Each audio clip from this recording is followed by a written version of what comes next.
आयशा और अफवाह की तरफ से ये हमारे छात्र संगठन के दोनों नेता हैं, बिहार के अध्यक्ष हैं ज्योति कुमारी। हाँ नहीं, बस परिचय दे रहे हैं, अभी बात शुरू होगी तो। और ये दिव्यम जी हैं और मेरा नाम मीना तिवारी है, अफवाह से हैं। तो आप लोग जान रहे हैं कि 6 तारीख को नीट छात्रा के साथ जो घटना हुई और 20 दिन से ज़्यादा समय बीत गया है, लेकिन अभी भी बिहार की पुलिस किसी नतीजे पे नहीं पहुंच पाई है।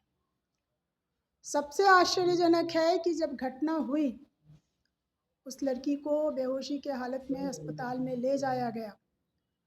उसके बाद उसके परिवार का जो कहना था, यहाँ की पुलिस ने उन बातों को मानने से बिल्कुल इनकार कर दिया और पुलिस की तरफ से बयान आया, पुलिस के उच्च अधिकारी की तरफ से बयान आया कि बलात्कार नहीं हुआ है।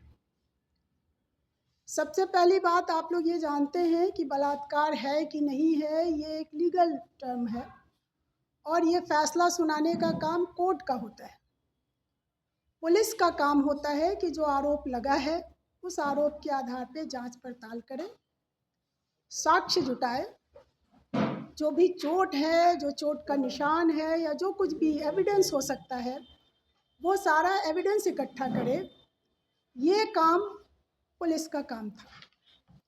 लेकिन हम लोगों ने देखा कि यहाँ पुलिस एविडेंस इकट्ठा करने में नहीं लगी, पुलिस के उच्च अधिकारी सामने आकर के जज बन करके और फैसला सुनाने लगे कि बलात्कार नहीं हुआ है और पोस्टमार्टम रिपोर्ट तक का इंतजार नहीं किया गया। और पोस्टमार्टम की जब रिपोर्ट आई, जिसके जरिए आप तमाम कह लीजिए कि इसमें ख़ास तौर पे पत्रकारों की भूमिका है कि आप लोगों ने सारे मामले को काफ़ी गंभीरता से सामने लाया। मैं खुद 18 तारीख को जहानाबाद उसके गांव गई थी, नीट छात्रा के गांव। उसकी मां से मेरी लंबी बात हुई, उसके पिताजी से, गांव की बाकी महिलाओं से, सबसे हम लोगों ने मुलाकात की। लड़की की मां का साफ कहना था कि लड़की से जब मेरी बात हुई और हमने पूछा कि क्या तुम्हारे साथ कुछ गलत हुआ है, तो उसने हाँ में सिर हिलाया और उसके बाद वो रोने लगी। और उसके बाद उसको, उसकी माँ को निकाल दिया गया आईसीयू से, फिर दोबारा उसको बेटी से मिलने तक नहीं दिया गया। तो ये बड़ा आश्चर्यजनक है कि किसी परिवार का कोई सदस्य अगर आईसीयू में भी है, तब भी उस फैमिली का ये राइट होता है कि वो अपने पेशेंट को देख सके। लेकिन हम लोगों ने देखा कि उस समय उसको पेशेंट से मिलने नहीं दिया गया, जो परिवार का आरोप है। ये 20 दिन के भीतर हम लोग देख रहे हैं कि तमाम साक्ष्य जब नष्ट करने का मौका दे दिया गया, अब फॉरेंसिक की टीम जो है वो शंभू हॉस्टल जा रही है। अब जाकर के 2 पुलिस अधिकारियों को निलंबित किया गया है। अब जाकर के सीआईडी के जिम्मे ये जांच दिया जा रहा है इतने दिनों के बाद। तो आखिर ये इंतजार किस लिए हो रहा था? क्या किसी को बचाने की कोशिश हो रही है? क्या साक्ष्यों को मिटाने की कोशिश हो रही है?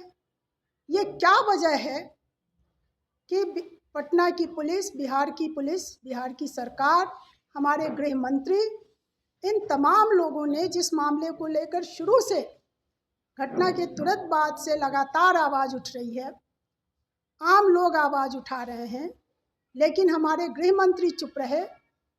हमारे पुलिस प्रशासन का रवैया आपने देखा कि किस तरीके का रहा।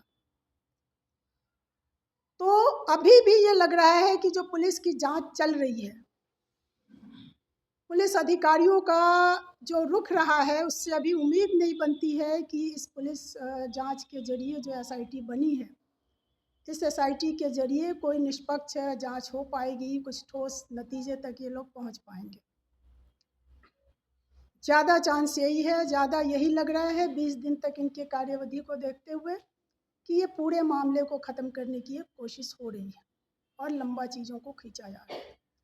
इसलिए परिवार वालों की जो मांग है कि इस मामले की सीबीआई जांच हो, तो आज एपवा की तरफ से, आयशा की तरफ से हम लोग भी इस मांग के साथ खड़े हैं कि पीड़िता का परिवार अगर सीबीआई जांच की मांग कर रहा है तो ये सीबीआई जांच होनी चाहिए।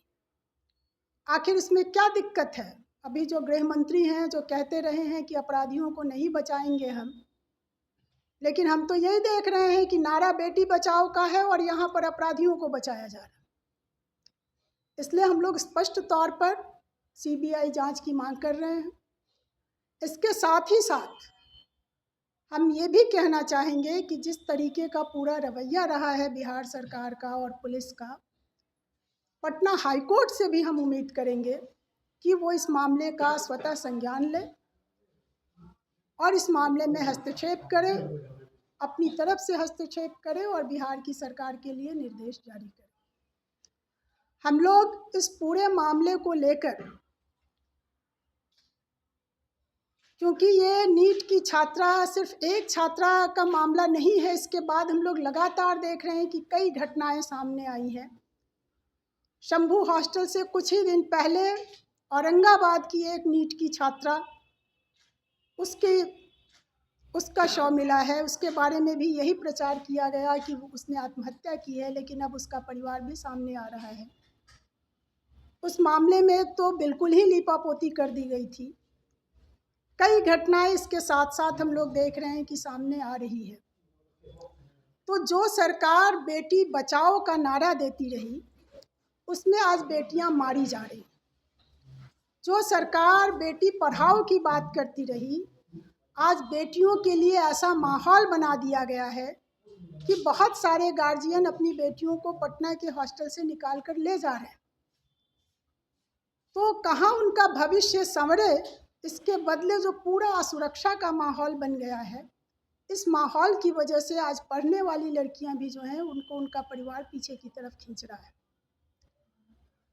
तो इस पर जरूर इस सरकार को सजग होना होगा और एपवा की तरफ से, आयशा की तरफ से हम लोग 4 तारीख को मखदुमपुर में, जहां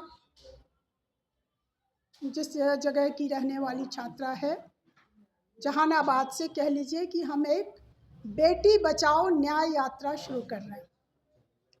ये 10 दिन का हमारा कैंपेन होगा। ऐसे तमाम ज़िलों में जो मगध क्षेत्र के ज़िले हैं जहाँ पर लगातार ऐसी घटनाएं सामने आई हैं, हमारी टीम, हमारी यात्रा इन सभी ज़िलों में जाएगी और ये जो बेटी बचाओ, वास्तव में बेटी बचाओ हो सके, उनको न्याय मिले बेटियों के लिए, ये हमारी यात्रा चलेगी। और 13 फरवरी को विधानसभा के सामने बिहार की बेटियों की इस आवाज़ को उठाने के लिए, उनकी पढ़ाई, उनकी शिक्षा को बचाया जा सके, बेटियों को बचाया जा सके, इस पर ये जो विधानसभा का सत्र शुरू हो रहा है, इसमें इस पर गंभीरता से बात हो और बेटी को न्याय मिले, इसके लिए 13 तारीख को पटना में विधानसभा के सामने हमारा प्रदर्शन होगा।